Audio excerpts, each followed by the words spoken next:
Hallelujah. हमारे प्रभु यीशु मसीह के मधुर नाम में आप सबों को जय मसीह की।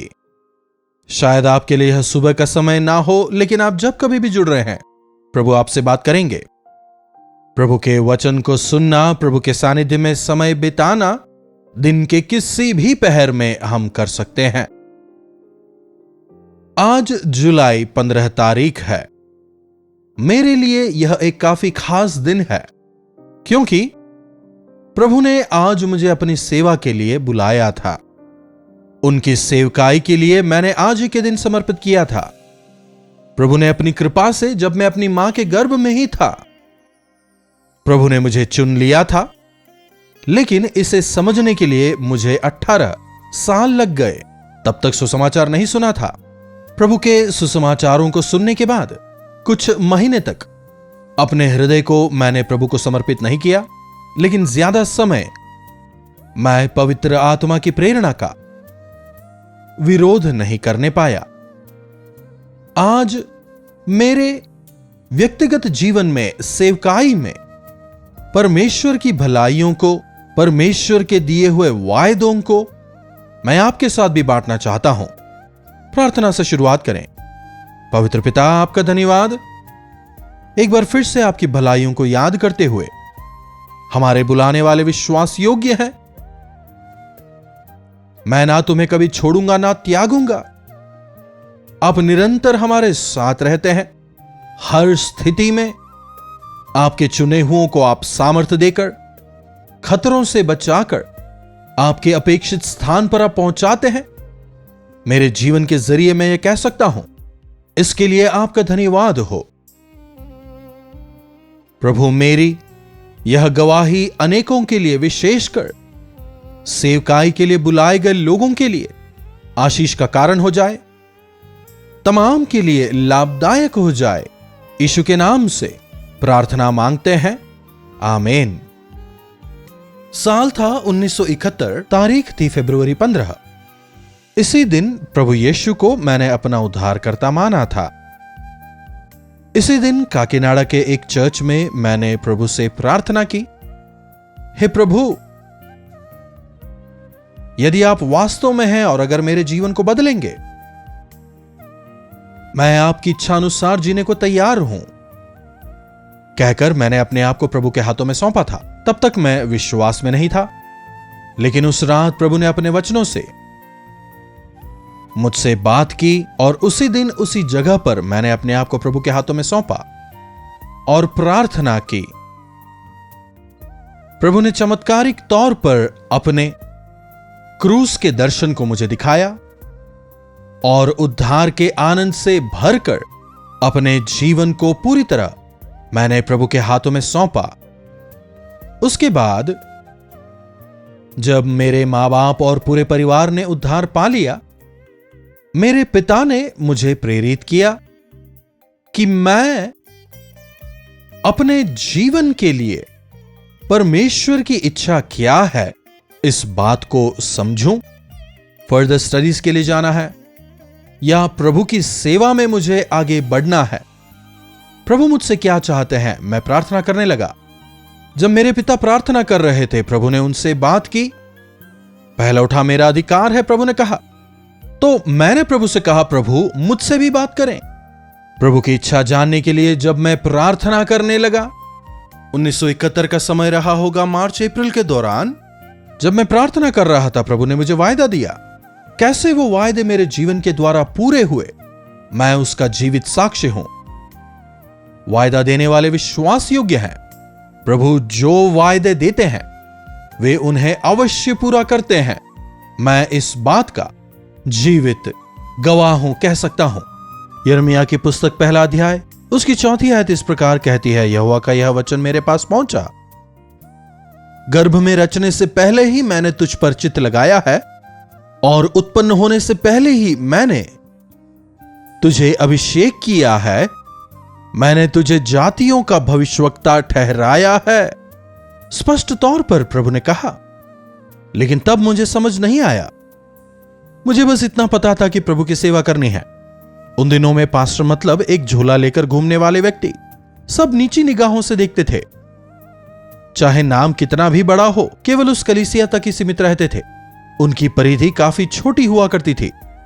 लेकिन प्रभु के विचार कितने बड़े हैं। आज जब मैं सोशल मीडिया के जरिए परमेश्वर की सेवकाई को अंजाम दे रहा हूं, उन्हीं दिनों में प्रभु ने मुझे यह बताया था। इसके लिए मैं प्रभु की स्तुति करता हूं। प्रभु की सेवा के लिए अपने मां बाप, परिवार वगैरह तमाम को छोड़कर काकीनाडा में, जहां मैं काफी आरामदायक जिंदगी जीता था, वहां से मद्रास बाइबल ट्रेनिंग के लिए आया। वहां केवल थियोलॉजी ही नहीं सिखाया जाता था, बल्कि प्रैक्टिकल मिनिस्ट्री को भी अहमियत दी गई। अपने स्वार्थ को क्रूस पर चढ़ाना, अहम को खत्म करना। अपनी जवानी में किस प्रकार से हम प्रभु की सेवा में आगे बढ़ सकते हैं, प्रार्थना में प्रभु के तमाम अन्य सेवकों के साथ कैसे आगे बढ़ना है, वहां मैंने सीखा। प्रभु के भवन में ही रहते हुए, आराधनालय के तमाम अन्य कार्यों को करते हुए, चेन्नई की गली गली में जाकर सुसमाचार सुनाने का प्रभु ने मौका दिया। आत्मिक तौर पर बढ़ने के लिए, अपने अंतरांग में पवित्र होने के लिए, आत्माओं को प्रभु के लिए जीतने के लिए बोझ प्रभु ने मुझे दिया। मिशनरी बायोग्राफीज के जरिए, प्रभु के वचनों के जरिए वचन की गहराइयों को प्रभु ने समझाया। प्रभु ने मुझे सेवकाई के लिए तैयार किया। यह सब मुझे तब समझ नहीं आया। 10 साल हो गए, अब भी मैं वहां छोटा मोटा काम करने वाला हूं। कई बार मैंने इस विषय सोचा। शैतान ने इन तमाम विचारों के द्वारा मुझे परखने की कोशिश की, लेकिन प्रार्थना के जरिए मैं उस पर विजयी हुआ। मैंने प्रभु से पूछना शुरू किया, प्रभु सेवकाई मतलब क्या है? क्या यही काम करना? तब प्रभु ने मुझे एक वायदा दिया। प्रभु के इन वायदों के जरिए ही मैं आज तक इस सेवकाई में दृढ़ खड़ा हूं, प्रभु के लिए जीवन जीने पा रहा हूं। पहले शमूएल की पुस्तक उसके 22वें अध्याय की 2 आयत से प्रभु मुझसे बात करते हैं। और जितने संकट में पड़े थे, और जितने ऋणी थे, और जितने उदास थे, वे सब उसके पास इकट्ठे हुए और वह उनका प्रधान हुआ। यहां कौन लोग इकट्ठा हो रहे हैं? संकट में पड़े हुए, ऋणी, उदास लोग उसके पास इकट्ठा हुए और वो उनका प्रधान हुआ। और कोई 400 पुरुष उसके साथ हो गए इस वायदे को लेकर। मैं चेन्नई के विभिन्न झुग्गियों में जाकर तेलुगु लोगों के बीच प्रभु के वचन को सुनाने लगा, क्योंकि तमिल नहीं आता था। चौराहे पर खड़ा होकर प्रभु के सुसमाचार को सुनाता था। घर घर जाकर नाश होने वालों के लिए प्रार्थना करता था। खासकर कई नौजवान प्रभु के सानिध्य में आए। उन दिनों में जब मीटिंग्स वगैरह रखे जाते थे, वहां पर एक बेधारी को मैंने देखा। टूटे हुए परिवार जोड़े गए, शराबियों ने पीना छोड़ दिया। ऐसे कई सारे चमत्कार प्रभु ने किए। अगर आज चेन्नई शहर में हमारी यह कलीसिया मौजूद है तो उसका कारण उन दिनों में उठाया गया कष्ट है। प्रभु कितने महान हैं। संकट में पड़े हुओं का, उदासों का, ऋणियों का मैं प्रधान होऊंगा, प्रभु ने कहा। तब मुझे यह समझ नहीं आया, लेकिन उन लोगों के बीच सेवा करके मैं धन्य हो गया। विश्वास में मैं दृढ़ होता चला गया। कई विषयों को, कई पाठों को मैंने वहां सीखा। आज इसी वजह से तमाम लोगों की समस्याओं को मैं समझ पाता हूं। परेशानियों से, तकलीफों से त्रस्त लोगों के लिए बोझ के साथ में प्रार्थना करने का हृदय प्रभु ने मुझे दिया है। शुरू के 10 साल बीतने के बाद जब मैंने प्रभु से पूछा, क्या प्रभु बस इतना ही है? प्रभु ने मुझे एक और वायदा दिया, दूर स्थित लोगों के बीच मैं तुझे भेज रहा हूं। मुझे लगा शायद प्रभु मुझे कहीं यूएस, यूके या यूरोप भेज रहे होंगे, लेकिन प्रभु ने मुझे भेजा तमिलनाडु में, नीलगिरीज की पहाड़ों में निवास करने वाले इरुड़ा जनजाति के बीच में सुसमाचार सुनाने के लिए प्रभु ने मुझे वहां भेजा। पहाड़ियों पर उन जनजाति लोगों के बीच में जब मैं वचन सुनाता था, किस प्रकार से यीशु मसीह ने जगह जगह जाकर लोगों के बीच वचन का प्रचार किया, मुझे याद आया। कठिनाइयों में, तकलीफों में, विभिन्न प्रकार के खतरों के बीच रहने वाले उन लोगों के बीच में प्रभु के वचन को सुनाकर लगभग पूरी जाति ने उद्धार पाया। आज उन परिवारों के जो नौजवान हैं, वे ही उन लोगों के बीच में सेवकाई कर रहे हैं। यह प्रभु का अनुग्रह है। यह उनकी महान योजना थी। इसके लिए मैं प्रभु परमेश्वर की स्तुति करता हूं। तब तक मेरी उम्र 30 की हो चुकी थी। प्रभु, अब आपकी योजना क्या है? जब मैंने प्रार्थना की, प्रभु ने जिस कन्या को मेरे लिए चुना था, मेरे मां बाप को उन्होंने बताया। विवाह के बाद मैंने प्रभु से पूछा, प्रभु अब तक मैंने अकेले सेवकाई की, अब हम दोनों को मिलकर क्या करना है? मैंने प्रभु से पूछा, क्या मैं दोबारा चेन्नई जाऊं या फिर कहीं और जाकर मुझे सेवा करनी है? मैंने प्रभु से पूछा।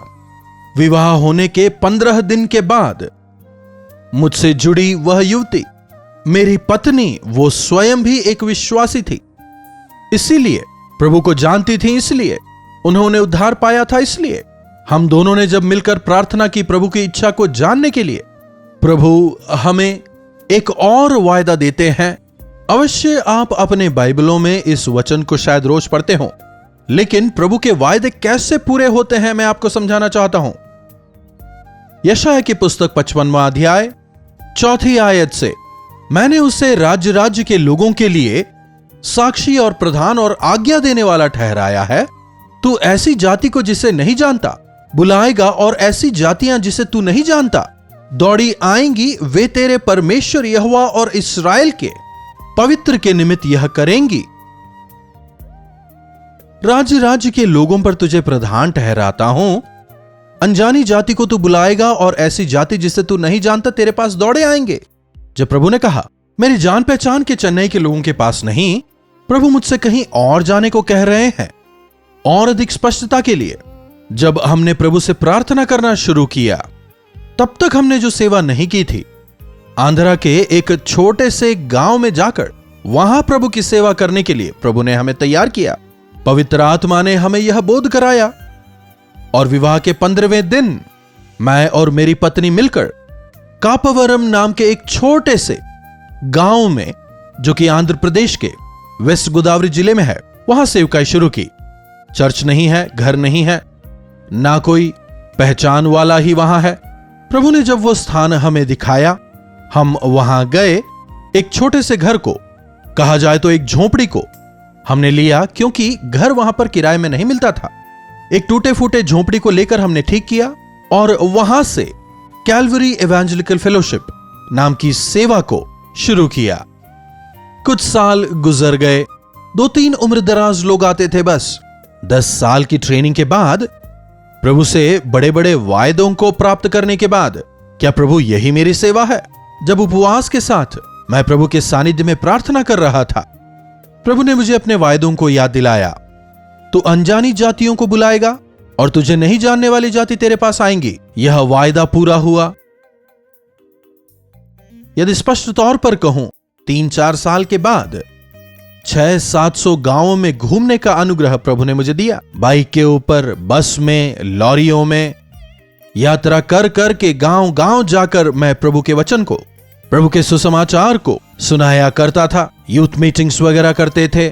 कई सारी विभिन्न कलीसियाओं में वे लोग गेस्ट स्पीकर के तौर पर मुझे बुलाया करते थे। बिना किसी डिनोमिनेशन को देखे मैं जाता था और प्रभु के वचन को सुनाया करता था। प्रभु ने वायदे को पूरा किया। वैसे ही जब मैं प्रभु के सानिध्य में प्रार्थना कर रहा था, प्रभु ने अगला कदम मुझे समझाया और उसमें मुझे चलाया भी। अब तक मेरी उम्र 40 की हो चुकी थी। मेरी जो सेवा है, भले ही बाहर लोगों को ना पता हो, लेकिन प्रभु ने मुझे अनेकों के लिए आशीष का कारण बनाया। आज भी कई लोग यह गवाहियां देते हैं। हमारे माँ बाप या फिर हमारे नाना नानी ने या दादा दादी ने आप ही के जरिए प्रभु के वचन को सुना था। आप ही के मैगजीन के जरिए या टीवी कार्यक्रम के जरिए वचन सुना था, और आज हम प्रभु को जान पाए हैं। जब मैं इन तमाम गवाहियों को सुनता हूं, प्रभु कितने विश्वास योग्य हैं इस बात को मैं जान पाता हूं। यकीनन हम जो मेहनत प्रभु में करते हैं, प्रभु के लिए जो कठिनाई उठाते हैं, वो बेकार नहीं जाता। तमाम अन्य चीजें बर्बाद हो सकती हैं, हमारे इन्वेस्टमेंट्स में नुकसान हो सकता है, लेकिन प्रभु के लिए आत्माओं को जीतने के लिए जो समय या फिर जो पैसा हम खर्च करते हैं, वो कभी भी बर्बाद नहीं होगा। अपने जीवन में मैंने इस बात को देखा है और इसके लिए मैं प्रभु की स्तुति करता हूं। 40 साल की उम्र में प्रभु ने दोबारा हमसे कहा, गो बैक टू चेन्नई। हमने प्रभु की आज्ञा मानी और हम मिलकर चेन्नई शहर को आए। तब तक मद्रास का नाम चेन्नई में बदल दिया था। तब तक प्रभु के अनुग्रह की वजह से हमारे दाम्पत्य जीवन में 3 बच्चे हो चुके थे। चौथे वर्ष में उस जगह को छोड़कर वहां एक छोटी सी कलीसिया को स्थापित कर उस सेवकाई को बढ़ाने के लिए एक पादरी को वहां नियुक्त कर, जब वहां से दोबारा प्रभु हमें चेन्नई लाते हैं, कुछ समझ नहीं आया। जब हम इस चेन्नई प्रांत में आए, रीच द अनरीच्ड, प्रभु ने इस प्रकार का एक वचन हमें दिया, जहां लोगों ने अब तक प्रभु के वचन को नहीं सुना है, वहां प्रभु का वचन सुनाओ। किसी और की नींव पर नहीं, बल्कि जहां लोगों ने प्रभु के वचन को नहीं सुना है, वहां सेवकाई करने को कहा। एक तरफ चित्तूर, एक तरफ नेल्लूर, चेन्नई के आसपास इधर सुलूरपेटा, इस प्रकार से आसपास के तमाम जगह पर जाकर हम वचन को सुनाने लगे। धीरे धीरे कर वो सेवकाई आगे बढ़ने लगी। एक छोटा सा शेड डाल, एक प्लेटफॉर्म पर शेड डाल के इस चेन्नई शहर में हमने सेवा आरंभ की। उसी दौरान प्रभु ने रेडियो सेवकाई भी दी। 20 साल तक उस सेवकाई को आगे बढ़ाते रहने में प्रभु ने मदद की। 10 साल प्रार्थना करने के बाद 2004 में प्रभु ने टेलीविजन की सेवकाई दी। टेलीविजन की सेवकाई के बाद ही लोग मुझे पहचानने लगे, क्योंकि अब लोग मुझे टीवी में देखते थे। प्रभु ने मुझे अनेकों के लिए आशीष का कारण बनाया। तब तक जो सेवकाई मैंने की थी, मतलब करीब करीब 54 साल तक जो भी सेवकाई मैंने की थी, वो उस गांव तक या वो उस चर्च तक ही सीमित थी। उसके बाद में रेडियो के द्वारा करीब 33 देशों तक सुसमाचार को पहुंचाने में प्रभु ने मेरा इस्तेमाल किया। और फिर उसके बाद टेलीविजन के जरिए यह सेवकाई आगे बढ़ी। हमने एक प्रोग्राम से शुरू किया था और आज 6 विभिन्न भाषाओं में अनेक कार्यक्रमों के साथ आगे बढ़ रही है, अनेक लोगों के लिए आशीष का कारण है। और इस दौरान कई लोगों ने सवाल किया है, आपके स्पॉन्सर्स कौन है, आपको पैसा कहां से मिलता है? मैंने केवल एक ही बात सीखी है, प्रभु आपने टेलीविजन मिनिस्ट्री के लिए कहा, इस सेवकाई को मैं कैसे करूं? इस सेवकाई के लिए काफी पैसों की जरूरत है ना। एक छोटी सी कलीसिया को यहां रखकर मैं इस टीवी मिनिस्ट्री को कैसे करूं? जब मैंने प्रभु से पूछा, प्रभु ने मुझे एक और वायदा दिया। इस वचन को भी देखेगा, रोमियो की पत्री 9 उसका 16। सो यह ना तो चाहने वाले की, ना दौड़ने वाले की, परंतु दया करने वाले परमेश्वर की बात है। सेवा कैसे आगे बढ़ेगी? प्रभु क्या मैं स्पॉन्सर्स ढूंढूं? प्रभु क्या मैं टीवी क्लब रखूं? क्या टीवी की सेवकाई के लिए मैं भेंट मांगूं? जब मैंने पूछा, टीवी देखने वालों से नहीं होगा, ना ही तेरी कोशिशें ही रंग लाएंगी, लेकिन मेरी दया की वजह से होगा। प्रभु ने यह वायदा दिया। तब से लेकर अब तक हर एक बिल अदा करने का अनुग्रह प्रभु ने दिया। पवित्र आत्मा ने कई लोगों को प्रेरित किया। छोटे छोटे अंश में जो लोग इस सेवकाई की वजह से आशीषित हुए, जिन्होंने उद्धार पाया, जिस प्रकार प्रभु ने 5 रोटी और 2 मछली को आशीषित किया, वैसे ही यह सेवकाई आज भी बढ़ रही है। इस टीवी सेवकाई के दौरान कई परीक्षाएं आईं। जब हम संसार के सामने एक्सपोज होते हैं, हम शैतान के केंद्र में आ जाते हैं। यह मैंने अनुभव किया है। जैसे जैसे सेवकाई बढ़ती गई, वैसे वैसे आलोचना भी बढ़ी। सेवकाई में अवरोध लाने वाले, आलोचना करने वाले भी बढ़ते गए। कंपटीशन हो गया। जब परेशानियां बढ़ने लगीं, शैतान जब विभिन्न संघर्षों को लाने लगा, कभी कभी घर वालों के जरिए, कभी जानकारों के जरिए, बाहर वालों के जरिए, जब विभिन्न समस्याएं आने लगीं, मैंने प्रभु से पूछा, प्रभु क्या इस सेवकाई को हमें आगे बढ़ाना है? प्रभु ने जवाब दिया, मैंने तुझे इसीलिए खड़ा किया है कि तुझ में अपनी सामर्थ्य दिखाऊं और मेरे नाम का प्रचार सारी पृथ्वी पर हो। स्पष्ट तौर पर प्रभु ने अगले वचन से बात की। भले ही कई बार हम इन वचनों को पढ़ते हैं, लेकिन कैसे संदर्भों के आधार पर प्रभु वायदा देते हैं, मैंने यह देखा है। वे कह रहे हैं, तुझ में अपनी सामर्थ्य दिखाने के लिए और सारी पृथ्वी पर मेरे नाम का प्रचार होने के लिए मैंने तुझे नियुक्त किया है। सारी पृथ्वी पर कैसे हम उनके नाम का प्रचार कर सकते हैं? टीवी की सेवकाई के जरिए भी यह संभव नहीं हुआ। टीवी के भी लिमिटेशंस हैं। टीवी चैनल सबके पास नहीं पहुंचते, तमाम देशों में तो बिल्कुल नहीं जाते। फिर परमेश्वर का यह वायदा कैसे पूरा होगा?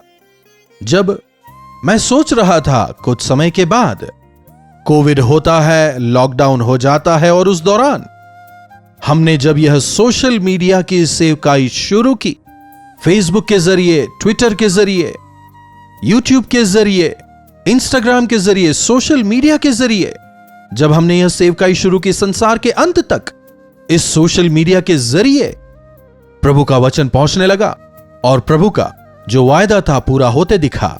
मांगने से बढ़कर देने वाले, वायदा देकर निभाने वाले हमारे प्रभु हैं। मैं इस बात का गवाह हूं। कदम दर कदम, it's not something happened in a day. 54 साल की मेहनत के बाद 1971 में मैंने प्रभु को सौंपा था। अभी हम 2025 में हैं। इन 54 सालों के दौरान कई सारे उतार चढ़ाव को मैंने जीवन में देखा। एक मनुष्य को कितने प्रकार की समस्याएं आ सकती हैं, उन तमाम का मैंने सामना किया। कहना गलत नहीं होगा। हर तरह से प्रभु ने मुझे जांचा, मुझे परखा, मुझे तराशा। उन तमाम कठिन परिस्थितियों में अनेक पाठों को सीखकर विश्वास में बढ़ते हुए प्रभु की सेवा में बढ़ने का जो अनुग्रह प्रभु ने मुझे दिया है, उसके लिए मैं प्रभु का शुक्रगुजार हूं। वायदा देने वाले प्रभु विश्वास योग्य हैं। वे अपने वायदों को पूरा करते हैं अपने जीवन से। मैं इस बात की गवाही दे सकता हूं। आप भी अपने जीवनों में प्रभु से वायदों को प्राप्त करें। प्रभु की इच्छा को आप जानें। प्रभु की इच्छा को आप ओवरनाइट नहीं समझ पाएंगे, ना ही उनकी इच्छाएं एक दिन में पूरी ही होंगी। अपने जीवन में यह गवाही दे सकता हूं। जब प्रभु ने मुझे बुलाया था, मुझे यहां तक पहुंचाएंगे प्रभु ने नहीं बताया। ऐसी सेवकाई होगी, यह भी प्रभु ने नहीं बताया। जैसा उन्होंने कहा, उनकी आज्ञा मानकर यदि बढ़ें तो हम उनकी महिमा को अपने जीवनों में देख पाएंगे। ना केवल हम, हमारे जरिए पूरा संसार उसे देखेगा। प्रभु ने हमें 3 संतानों से आशीषित किया है और तीनों को, भले ही हम सांसारिक तौर पर चीजें ना दे पाए, सांसारिक तौर पर बेहतरीन शिक्षा नहीं दी, लेकिन प्रभु के हाथों में उन तीनों को सौंपा। आज मेरे तीनों बेटे भी अपने परिवारों के साथ सेवकाई में हैं। यह केवल प्रभु का अनुग्रह है। दोबारा मैं कहता हूं, अपने संतानों को प्रभु के हाथों में सौंपे वे भीख नहीं मांगेंगे। प्रभु पर विश्वास करने वालों को कोई भी कमी घटी नहीं होती। इन 54 सालों में प्रभु ने जो कुछ भी मेरे जीवन में किया है, यदि उन तमाम के विषय में कहता जाऊं तो शायद यह पूरा दिन भी कम पड़ जाएगा, इसलिए मैं नहीं कहूंगा। लेकिन प्रभु के कुछ 1, 4, 5 वायदों को मैं बता रहा हूं। मेरे कहने का सार यही है कि मैं जो कुछ करता हूं, मेरा हर एक कदम प्रभु पर आधारित होता है। उन दिनों में अब्राहम जिस प्रकार से अपना सब कुछ छोड़कर प्रभु के पीछे चलता है, वो कहां जा रहा नहीं पता। मैं भी अपने जीवन में बिल्कुल उसी प्रकार प्रभु की आज्ञा को मानकर, बस उनकी आवाज सुनकर बढ़ता चला जा रहा हूं। आज भी जहां कहीं प्रभु मुझे जाने को कहते हैं, मैं जाता हूं। जहां मौका मिलता है प्रभु का वचन सुनाता हूं। मेरे पास एक ग्लोब है। मुझे यह ग्लोब पसंद है क्योंकि प्रभु का वचन मुझे याद आता है, go into all the world and preach the gospel. प्रभु और बहुत जगह हमें जाना है। कई लोगों ने आपके वचन को अब तक नहीं सुना। अनेक भाषा बोलने वालों के बीच जाना है। मुझ में देश विदेश घूमने की इच्छा नहीं है, लेकिन भारत देश के कोने कोने में हर एक भाषा में प्रभु का वचन पहुंचने पाए, यही मेरी इच्छा है, मेरी कोशिश है। मेरे लिए प्रार्थना करें। अब तक 6 विभिन्न भाषाओं में टीवी के जरिए, सोशल मीडिया के जरिए हम प्रभु के सुसमाचार को फैला रहे हैं। देश के विभिन्न हिस्सों में वचन सुनाते हैं। आज जो तमिल भाषी हैं या मलयालम बोलने वाले या तेलुगु बोलने वाले अपनी भाषा में प्रभु के वचन को सुनते हैं। नॉर्थ इंडिया में भी धीरे धीरे कर सेवकाई बढ़ती जा रही है। गांव गांव तक भी, जहां पहुंचने के लिए अच्छे रास्ते तक नहीं, वहां तक भी प्रभु का वचन पहुंच रहा है। मैं केवल एक ही बात कहना चाहूंगा, प्रभु विश्वास योग्य है। उन्होंने मेरे हाथ को कभी नहीं छोड़ा। लगातार उन्होंने मेरी अगुवाई की। मैंने अपने आप को पूरी तरह प्रभु के हाथों में सौंपा। हर आलोचना के बीच, दर्द के बीच, परेशानी के बीच यीशु मसीह की ओर ताकते हुए अपने क्रूस को उठाकर जवानी में जो मैंने यात्रा शुरू की, अब तक चलता जा रहा हूं। मूसा अपनी जवानी में अल्पकाल के पाप को करने के बजाय प्रभु के लोगों के साथ दुख उठाना उसने बेहतर जाना। बिल्कुल उसी तरह मैंने भी अपने आप को प्रभु के हाथों में पूरी तरह से सौंपा। जवानी के दिन से भूख, तकलीफ, बीमारी के बीच भी मैं विश्वास योग्यता के साथ प्रभु में बढ़ रहा हूं। मैंने कभी नहीं चाहा कि बड़े बड़े लोगों के साथ में मेरा उठना बैठना हो, बल्कि जो सामान्य विश्वासी हैं उनके बीच रहना मुझे पसंद है। उनके साथ रहकर उनके लिए प्रार्थना करना मुझे बेहतर लगता है। और यदि आप हमारी इस सेवकाई के जरिए आशीषित हुए हैं, यदि आपके जीवन में प्रभु ने कार्य किया है, चाहे टीवी के कार्यक्रम के जरिए हो या फिर आज जिस प्रकार से इस सोशल मीडिया के जरिए हम प्रभु के वचन को लगातार फैला रहे हैं, यदि इन कार्यक्रमों के जरिए आप आशीषित हुए हैं तो हमें बताएं। हम मिलकर प्रभु की स्तुति करेंगे। एक पास्टर केवल रविवार को ही वचन सुनाते हैं, लेकिन अगर आज मैं हर रोज इस सोशल मीडिया के जरिए, यूट्यूब हो, फेसबुक हो, इंस्टाग्राम हो, यदि आप तक प्रभु के वचन को पहुंचाने पा रहा हूं, इसमें मेरी कोई भी खूबी नहीं है। तुझे ना जानने वाले भी तेरे बुलाने पर दौड़े चले आएंगे। प्रभु का दिया यह वायदा यहां इस प्रकार से पूरा होते हम देख सकते हैं। सब कुछ करने के बाद हाथ बांधकर, प्रभु हम अयोग्य हैं, हमने केवल वही किया जो आपने कहा। इसमें घमंड करने के लिए कुछ भी नहीं है।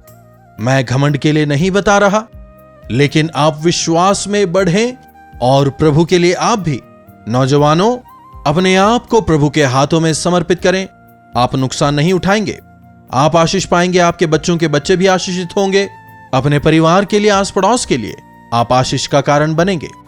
छोटी प्रार्थना। महापवित्र पिता परमेश्वर, प्रभु यीशु मसीह, आपकी विश्वास योग्यता के लिए आपका धन्यवाद। आपके प्रेम, आपके अनुग्रह के लिए प्रभु आपका मैं शुक्रगुजार हूं। प्रभु इस नाचीज को आपने उठाया और एक आकार देकर अपनी इच्छा के अनुसार इस्तेमाल करने के लिए मैं तहे दिल से आपका शुक्रगुजार हूं। वायदा देकर पूरा करने वाले प्रभु आपका धन्यवाद। प्रभु जो कुछ भी बाकी समय आपने दिया है, विश्वास योग्यता के साथ आप पर नजरों को टिकाकर आगे बढ़ने का अनुग्रह दें। आदर महिमा आपको देते हैं। यीशु मसीह के नाम से प्रार्थना मांगते हैं, आमीन। अब हमारे पिता परमेश्वर का प्रेम, प्रभु यीशु मसीह का अनुग्रह, पवित्र आत्मा की संगति और सहभागिता हमें से प्रत्येक के साथ आज, कल और सदा सर्वदा बनी रहे। आमीन। प्रभु की महिमा हो।